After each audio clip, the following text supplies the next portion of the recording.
Now, next topic is performance appraisers. Performance appraisers यानी कि वो लोग जिनको अपने हायर करते हैं या जो लोग परफॉर्मेंस को इवेल्युएट करते हैं. फाइन, यानी कि परफॉर्मेंस इवेल्युएशन करने वाले, जिनका हो रहा है वो नहीं, ठीक है, जो एम्प्लॉय का परफॉर्मेंस हो रहा है वो लोग नहीं, बट अदर पर्संस, जो लोग दूसरों को इवेल्युएट करते हैं उनकी परफॉर्मेंस को. तो वी हैव 6 पीपल. फाइन, सबसे पहले क्या, सेल्फ अप्रेजल, यानी कि कोई और नहीं, हम खुद ही अपने परफॉर्मेंस को इवेल्युएट करें. In some of the companies which are well established and professional companies, they allow self appraisal. यानी कि वो आपने क्या काम किया, आप कितने एफर्ट किए, आपने कितना प्रोडक्ट या यूनिट्स बनाया, आप खुद ही एक कागज में लिख करके फाइन और एविडेंस के साथ वो सबमिट करो.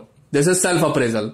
Employees are the best appraisers for their own work because they know very well that standards are achieved in time or not, quality is maintained or not, or about volumes of wastage etc. तो employ को खुद को ही मालूम होता है उसने कितना काम किया, कितना नहीं किया, कितना काम बिगाड़ा, कितना नहीं बिगाड़ा. Fine, self appraisal can increase the morale and it will result in self development. Wipro company, Escort company etcetera companies have implemented this method.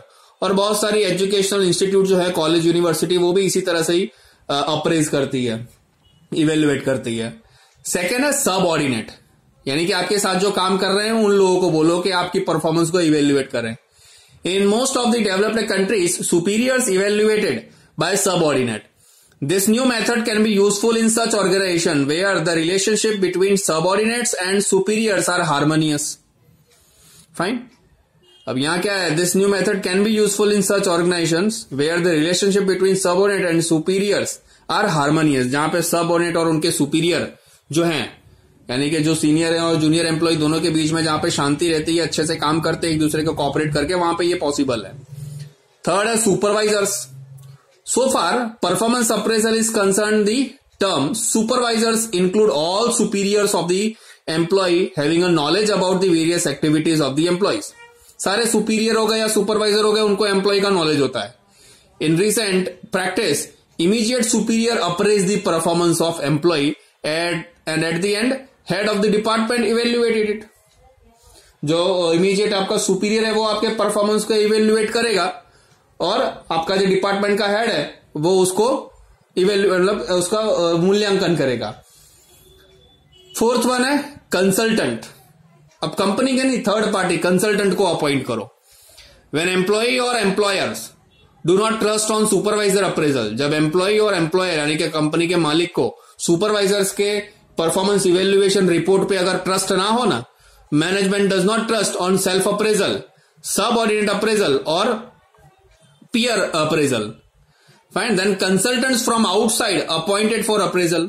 For effective appraisal, consultant and must well trained and they should minutely observe the work of the employee. बाहर के consultant जो होते हैं उनको appoint किया जाता है. जब आपके एम्प्लॉय खुद ना सेल्फ अप्रेजल कर पाए या एम्प्लॉयर ना कर पाए या सुपरवाइजर ना हो, तो बाहर के थर्ड पार्टी कोई कंसल्टेंट एजेंसी होती है उसको सौंप देते हैं.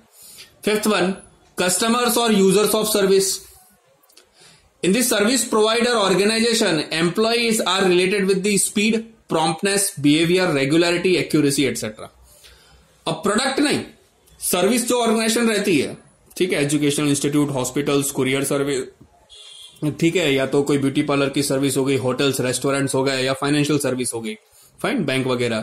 तो यहां पे एम्प्लॉय का अगर परफॉर्मेंस इवेल्युएशन करना हो ना तो कस्टमर के थ्रू होता है, क्योंकि यहां पे इंपॉर्टेंट कैरेक्टरिस्टिक्स क्या होती है आपकी, सर्व करने की स्पीड, प्रॉम्प्टनेस, कितने क्विकली आपने सर्व किया, बिहेवियर आपका, रेगुलरिटी आपकी, और आपकी एक्यूरेसी, कितना कम मिस्टेक से या तो विदाउट मिस्टेक से आपने सर्व किया है.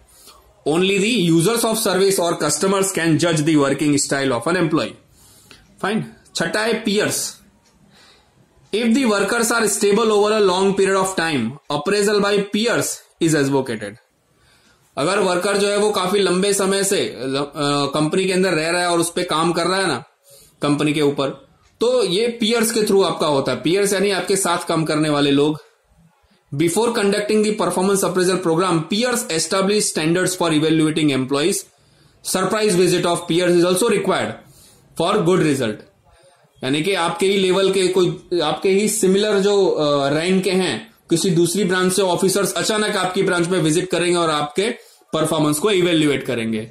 ये होता है पीयर्स के थ्रू अप्रेजल्स, यानी कि आप ही के जो लेवल के ऊपर सेम डेजिग्नेशन पे एम्प्लॉय हो दूसरे ब्रांच में या दूसरी कंपनी में, तो वो लोग आप क्या इवेल्युएशन करेंगे परफॉर्मेंस का। Performance appraisal by all parties is called 360 degree performance fine appraisal.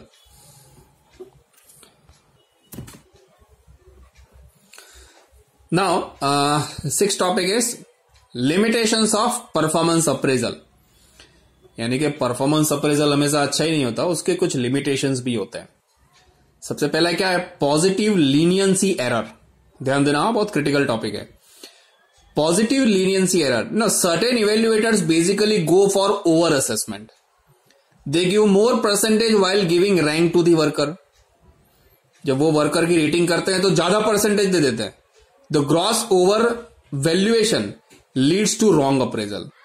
ये जो ग्रॉस ओवर वैल्यूएशन है ना, इवेल्युएशन को ओवर वैल्यूएशन कर देते हैं, यानी कि सारे एम्प्लॉय अच्छा काम करते हैं, कोई घटिया काम करता ही नहीं है। This is called positive leniency error. यानी देखो कभी कभी क्या होता है, कुछ सर जो होते हैं वो पेपर चेक करते हैं ना, तो जहां आधे मार्क्स देने चाहिए वहां भी 1 मार्क दे देते हैं, ठीक है।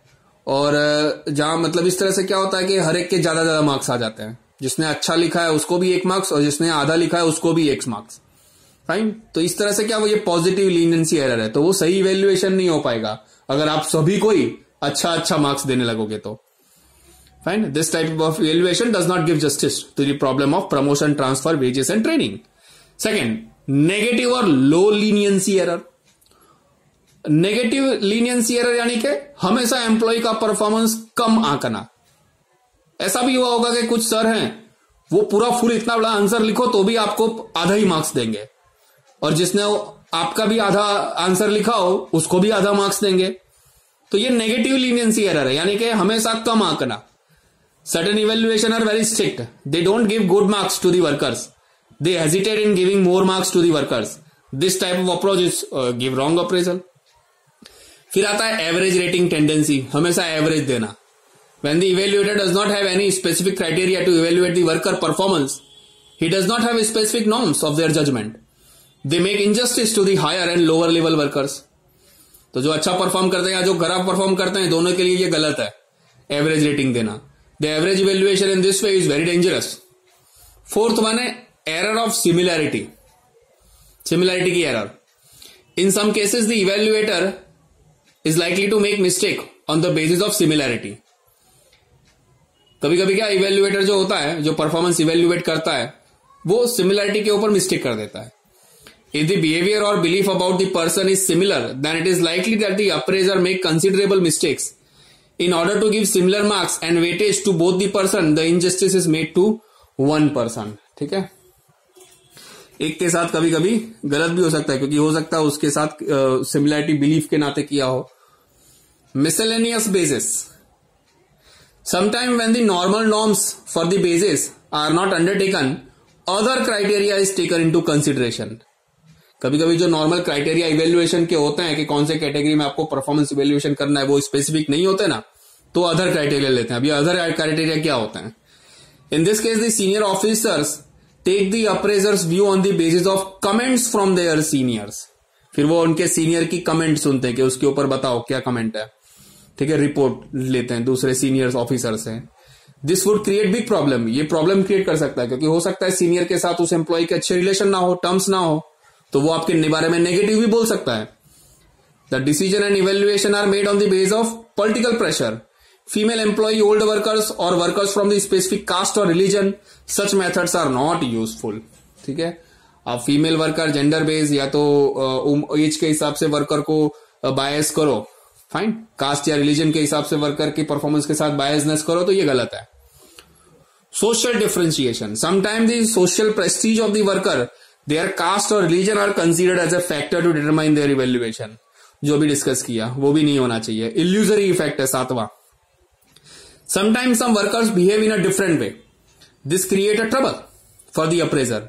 The worker sometime establishes to show fake relationship with the boss and other political leaders just to go away from the work। यानी कि काम से बचने के लिए कभी कभी कोई एम्प्लॉय क्या करता है, अपने फेक कॉन्टेक्ट बताते हैं कि मैं नेता को जानता हूं, मैं पुलिस कमिश्नर को जानता हूं, मैं इसकी मेरे कॉन्टेक्ट वहां ऊपर तक है। तो इस तरह से वो क्या है, अपने जो बॉस है, इवेल्युएटर है, उसको प्रेशराइज करता है। तो ये इल्यूजरी इफेक्ट है। If such criteria is taken into consideration, it may create problem. The speech of the worker sometimes impresses the supervisor and management. The wrong impression is create illusory effect about the performance of the worker. ये illusory effect होता है।